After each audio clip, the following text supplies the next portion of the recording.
Hello and welcome to Indus News live from Islamabad. I'm Jawad and these are the headlines.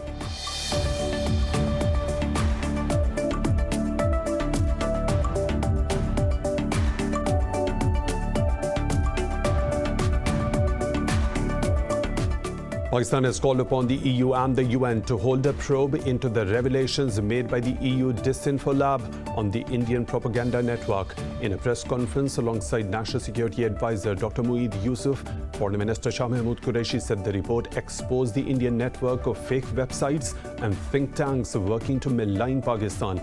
He said India's subversive activities against Pakistan have been ignored for too long and now it needs a global response.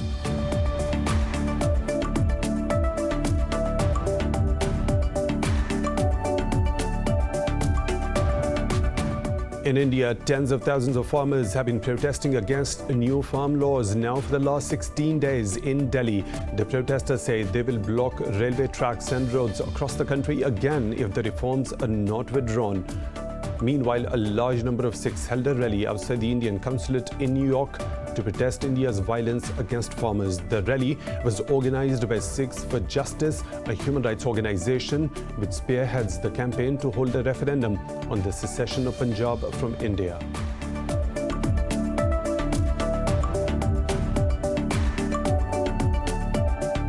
In Afghanistan, the Taliban say a US airstrike has killed more than 10 civilians in southern Kandahar province. In a statement, the group accused the United States of violating the Doha peace deal by carrying out airstrikes in non-combat areas.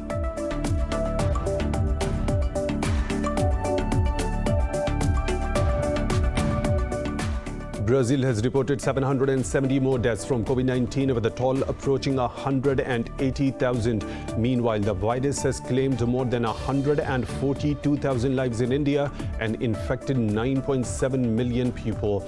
Pakistan recorded 50 new deaths and just over 3,000 new cases overnight, while the death tally exceeded 8,600. Globally, there have been more than 1.58 million deaths and over 69.5 million infections.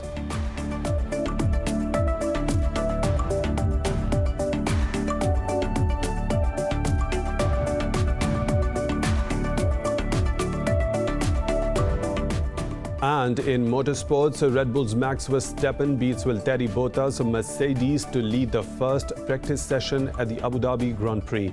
Verstappen was just a fraction of a second quicker than Bottas.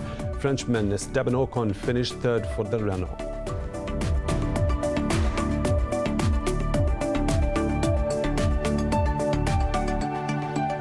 Those were the headlines and detailed stories. Right after a short break, stay tuned.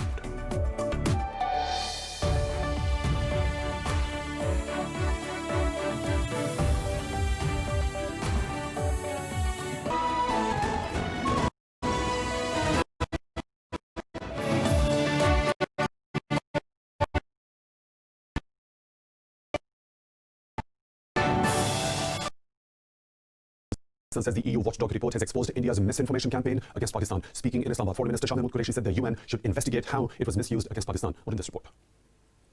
Qureshi said the UN should make sure that government-owned and sponsored organizations piloting disinformation, fake news and hate are not able to gain any space in its platforms. He said authorities in Switzerland and Belgium should investigate the finances and transparency of the NGOs registered within their jurisdiction. Qureshi said the European Union should also take notice of their institutions being misused blatantly in this massive campaign against Pakistan. He urged the EU parliamentarians defrauded by New Delhi into endorsing its false narrative to recognize India for what it is. Meanwhile, Special Assistant to PM Moeed Yusuf said the network to malign Islamabad was spread in 116 countries. He said Indian state-backed actors should be tried in the International Criminal Court for forging fake documents in the name of international organizations. And to talk more about this, we are joined by Pakistan's National Security Advisor, Dr. Moeed Yusuf. Thank you very much for your time at Indus News. First of all, Pakistan has been alerting the world of India's propagandist activities. Now, with Islamabad's stance being vindicated, how massive is this revelation? As massive as it gets, I mean, it's pretty clear from the evidence. If you've seen the report, it's smoking gun evidence. India once again has been caught completely red-handed. And this time, it's not about India doing something to Pakistan. They've broken virtually every single law they could find. The EU is going to be embarrassed. The UN Human Rights Council was misused. People's identities were stolen. I mean, this was a criminal racket. Simple as that. So, Dr. Yusuf, when it comes to international organizations, so how do you think they can prevent such malicious agenda-driven campaigns from influencing their policy decisions? Well, it's up to them to figure that out, frankly. But first of all, the ability to use digital space needs to be curbed. Why were there 550 plus domains? Why wasn't anybody checking whether the NGOs were fake or not? Why weren't people dealing with identity theft as any law would in the EU or anywhere else? There are tons and tons of questions here which need to be answered. But frankly, the bottom line is there is a culprit. The culprit has been caught red-handed. There needs to be now legal, ethical, moral, political reaction to that, which is commensurate with the kind of racket, criminality, and embarrassment that this activity has caused many in the world. So, sir, how is the government in Pakistan planning to counter this propaganda and fake news being disseminated by India? We have multiple options: diplomatic, legal, political. We'll pursue all of them. We're working on them now. But frankly, Pakistan is one thing. It is the affected that have to respond immediately. It is the EU countries, it is the parliamentarians of the EU Parliament, it is the UNHRC, it is people who were wronged, duped, fooled in this activity. It's really, they have the jurisdiction first and foremost to take India and the people involved to task, and frankly, to do this formally, legally, so that a state sponsor of terrorism is dealt with as a state sponsor of terrorism should be. Dr. Mueed Yusuf, National Security Advisor of Pakistan, thank you very much for your time at Indus News. We really appreciate that. Now, moving on, Pakistan has summoned an Indian diplomat to protest ceasefire violations along the line of control. The Indian side was called upon to respect the 2003 ceasefire plan. The Foreign Office condemned the killing of civilians as deplorable and against humanitarian norms. The diplomat was questioned over repeated violations by Indian troops along the line of control and the working boundary. Earlier, Indian occupation forces targeted civilians in the Hot Springs sector, injuring a 55-year-old woman. This year alone, India has killed 27 people in over 2,000 ceasefire violations. In India, tens of thousands of farmers have been protesting against new farm laws now for the last 16 days in Delhi. The protesters say they will block railway tracks and roads across the country again if the reforms are not withdrawn. Farmers say the new laws allow the government to stop buying grain at fixed prices, leaving them at the mercy of big corporates. The government and farmer unions have held several rounds of talks but have failed to end the crisis. Canadian Prime Minister Justin Trudeau and several British lawmakers have raised concerns over India's violence against the demonstrators. A large number of Sikhs also held a rally outside the Indian consulate in New York to show solidarity with the protesting farmers. The rally was organized by Sikhs for Justice, a human rights organization which spearheads the campaign to hold a referendum on the secession of Punjab from India. In Afghanistan, the Taliban say a US airstrike has killed more than 10 civilians in southern Kandahar province. The group accused the US of repeated violations of the Doha Agreement by carrying out airstrikes on the non-combat zones. Meanwhile, another airstrike by the Afghan government in Uruzgan left one person dead. Spokesperson Zabiullah Mujahid says the US will be held responsible for any retaliatory actions by the Taliban. Violence in Afghanistan remains high despite the ongoing peace talks between the Taliban and the government in Doha. At the United Nations, Pakistan has reiterated support for a stable and sovereign Afghanistan, which is at peace with its neighbours. Pakistan's envoy to the UN, Munir Akram, assured Pakistan's continuous support to the intra-Afghan talks.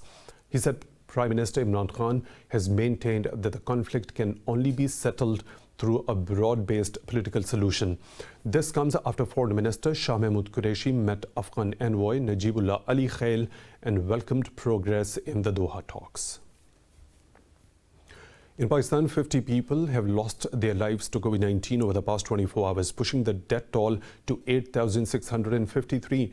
The Health Ministry says over 3,000 people tested positive for the virus overnight. The ministry said there are more than 44,000 active COVID-19 cases in the country.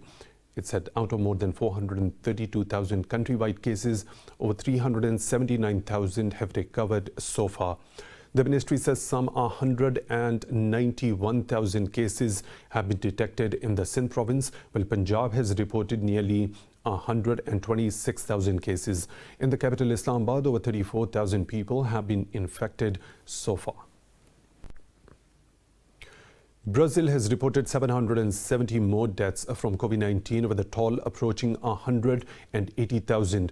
Meanwhile, the virus has claimed more than 142,000 lives in India and infected 9.7 million people. Globally, there have been more than 1.58 million deaths and over 69.5 million infections. More in this report. As countries inch closer to acquiring a COVID-19 vaccine, the apparent pre-dawn era has made it the toughest run in the pandemic's history. Across the U.S., healthcare systems are bursting at the seams with more than 107,000 coronavirus patients in hospitals.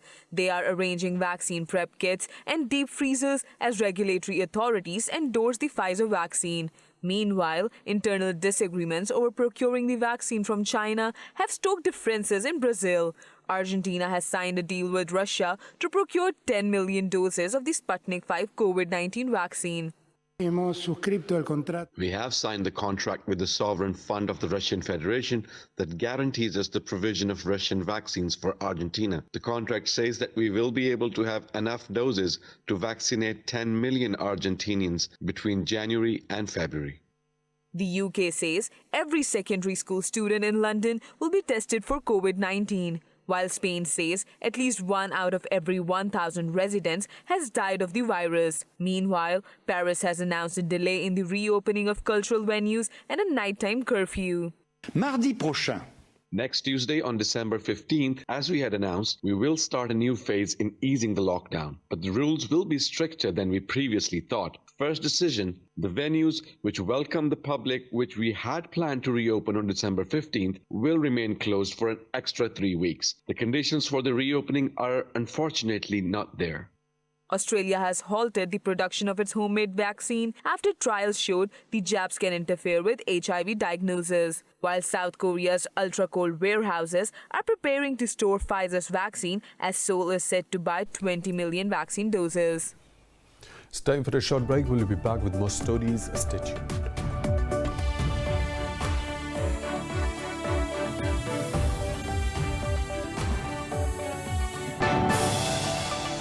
Welcome back. Several political groups in Palestine have condemned Morocco's plans to normalize ties with Israel. In a statement, Hamas spokesperson Hazim Qasim called the move a political sin which harms the Palestinian cause. He said Morocco's actions encourage the Israeli forces to continue violating the rights of the Palestinians. He said normalization deals will increase Israeli aggression and its settlement activities on Palestinian lands.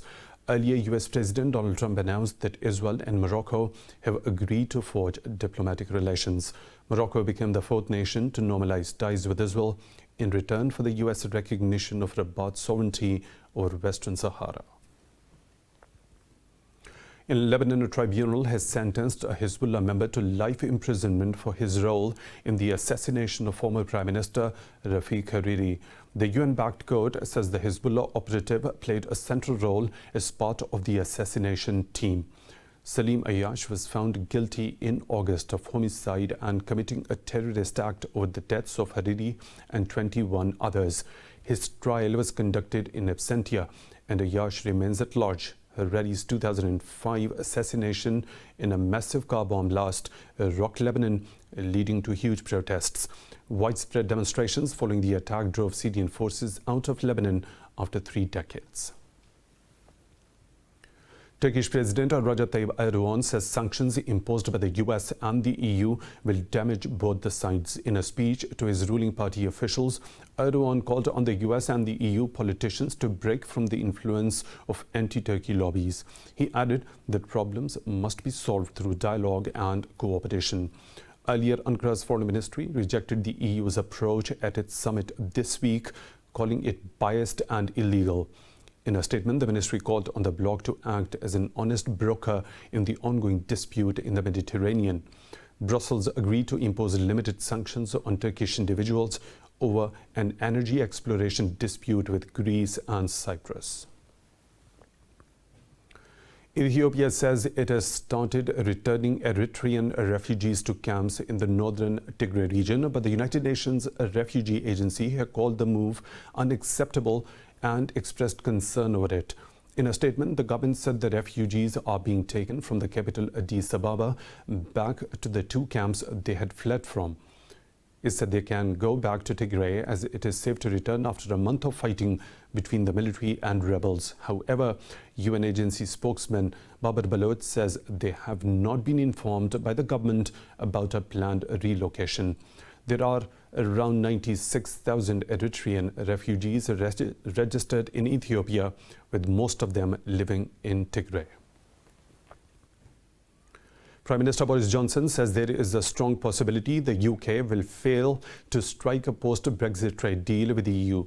Speaking for the first time since meeting EU Chief Ursula von der Leyen in Brussels, Johnson told firms to prepare for a no-deal outcome. He said Brussels wanted to lock London in its legal system, which made it much more difficult to reach an agreement. Well, Leyen told 27 national EU leaders in Brussels that bridging persistent differences in the UK trade talks was difficult. The 2 sides have set a deadline of Sunday to find agreement and prevent a chaotic break. British airline Virgin Atlantic has started its operations in Pakistan, with the first flight landing in Islamabad. In a statement, the British High Commission said Pakistan is the airline's first new route since the start of the COVID-19 pandemic. High Commissioner Christian Turner called it a historic moment. He said the UK is home to one of the largest Pakistani diasporas in the world, which is at the heart of the bilateral ties.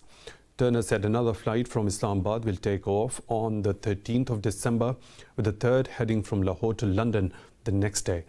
The airline had announced its plans to commence operations to and from Pakistan in August. In India, an 18-year-old college student has reportedly been raped and thrown off the terrace of a building in Gujarat's Surat city. Police say the girl was found unconscious and bleeding was seen on the road.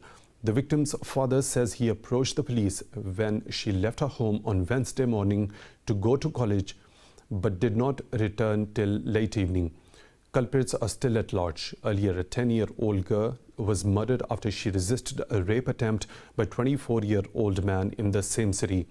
Tens of thousands of rapes are reported in India every year. The US Africa Command has killed 8 militant commanders of Al-Qaeda's Al-Shabaab. In a statement, the AFRICOM said it carried out 2 airstrikes on the group. It said the strikes in the vicinity of Jilib city were conducted in coordination with the Somali government. The command assessed that no civilians were injured or killed in the operation. Meanwhile, AFRICOM Commander General Stephen Townsend said the US will continue striking those who harm it or its allies. This comes days after Pentagon said it will pull out a majority of its troops from Somalia. US Deputy Secretary of State Stephen Biegun says engagement with North Korea must continue. Speaking in Seoul, Washington's top North Korea envoy said he was disappointed over the stalling of denuclearization talks.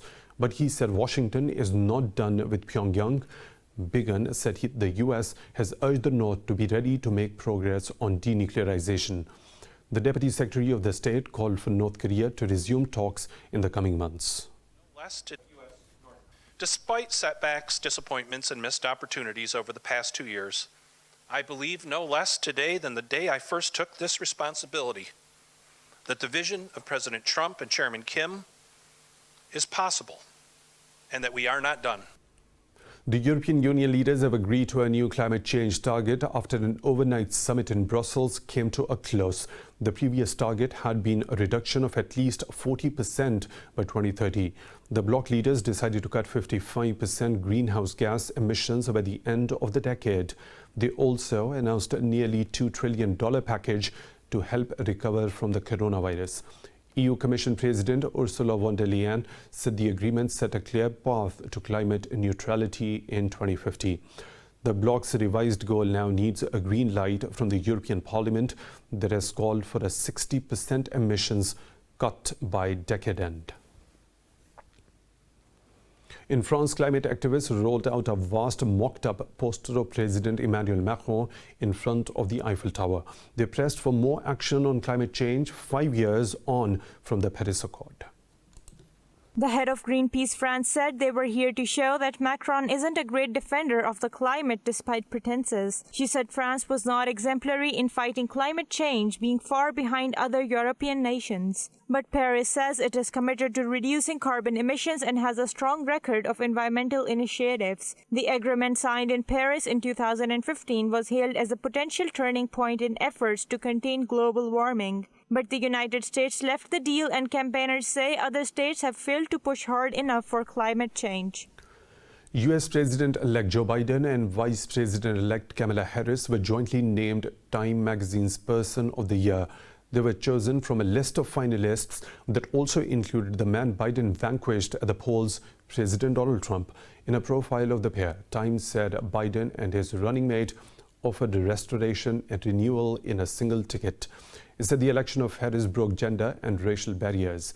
Time wrote that America bought what they were selling as the country saw the highest voter turnout in a century. Two other finalists, both group candidates, were the healthcare workers battling the pandemic and participants in the racial justice movement sparked by the killing of George Floyd. Beijing has issued its first batch of approvals, allowing 5 unmanned vehicles to hit the open roads for more tests. Each car is matched with a safety officer that sits not behind the steering wheels but in the passenger seat. Officials say the vehicles can make emergency responses and have remote operation programs installed. They can also self-adjust driving speed following the road situation while keeping the wheels in line with traffic rules. The safety officers will not interfere unless special occasions. This includes occasions when the vehicle has to slam on its brake when it is interrupted by violations of rules by others. More stories to follow right after a short break. Stay tuned.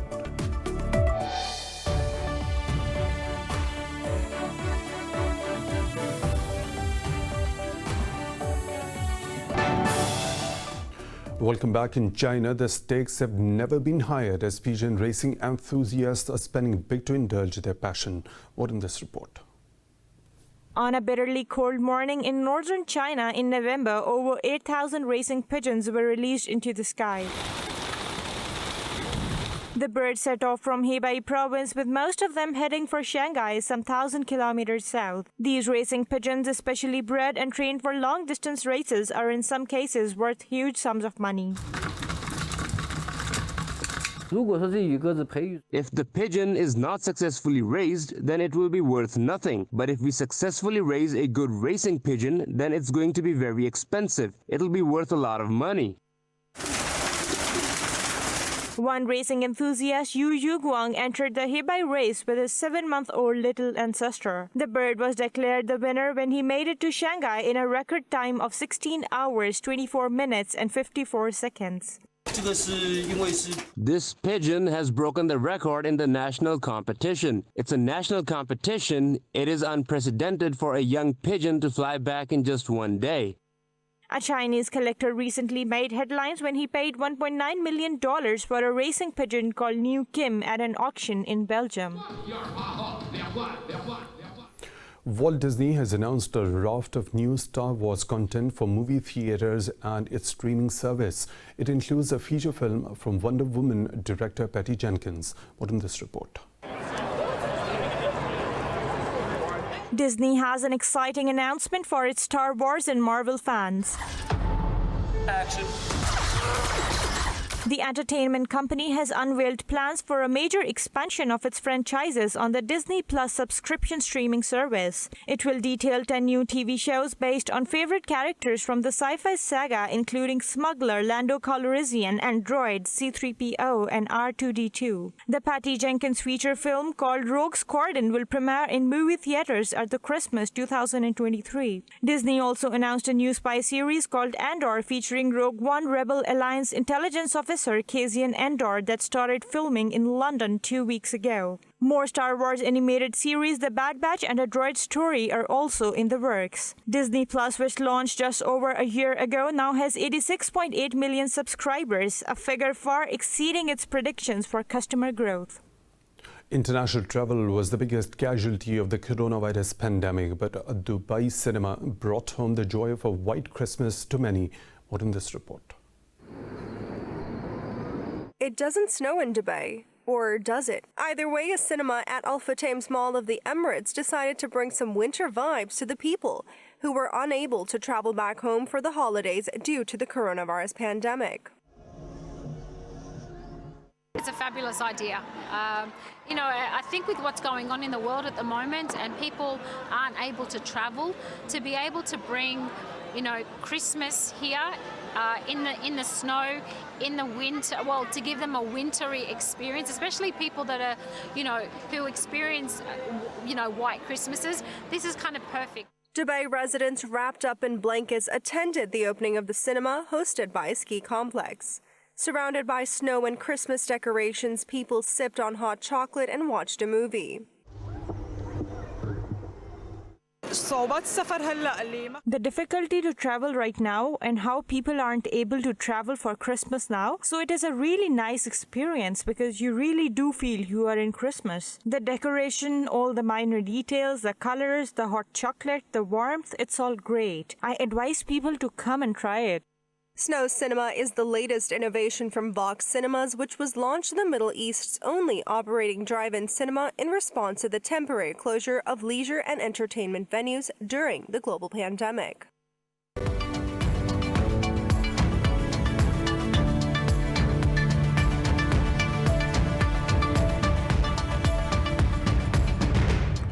Wall Street stocks have dropped as delays over the new fiscal stimulus package and surging COVID-19 cases dented the investor sentiment. After fresh business curbs in many U.S. states and a jump in weekly jobless claims, investors are counting on more fiscal relief. Shares of Carnival, United Airlines and Gap fell more than 2% in the pre-market trading. All major indices traded lower. Meanwhile, oil prices have soared amid coronavirus vaccine rollouts.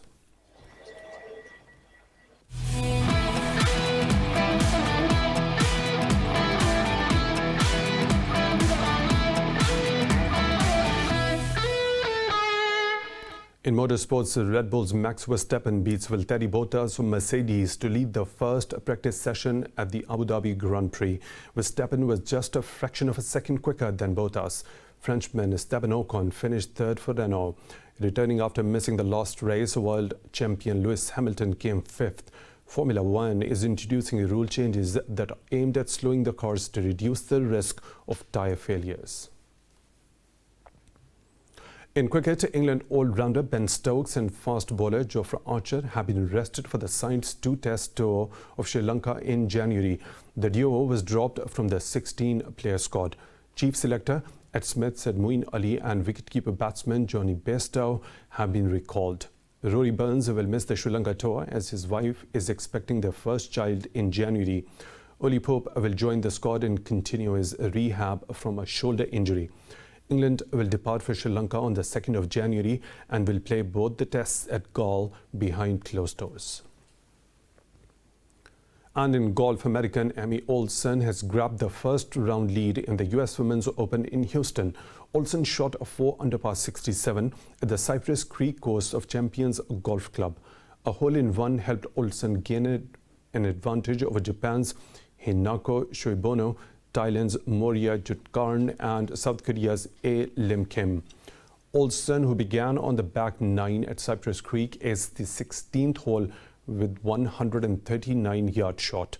The ball bounced a couple of times and rolled into the cup.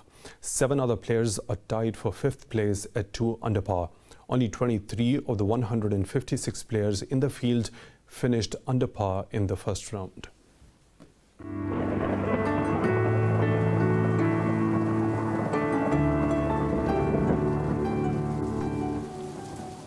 And now the weather situation from around the globe.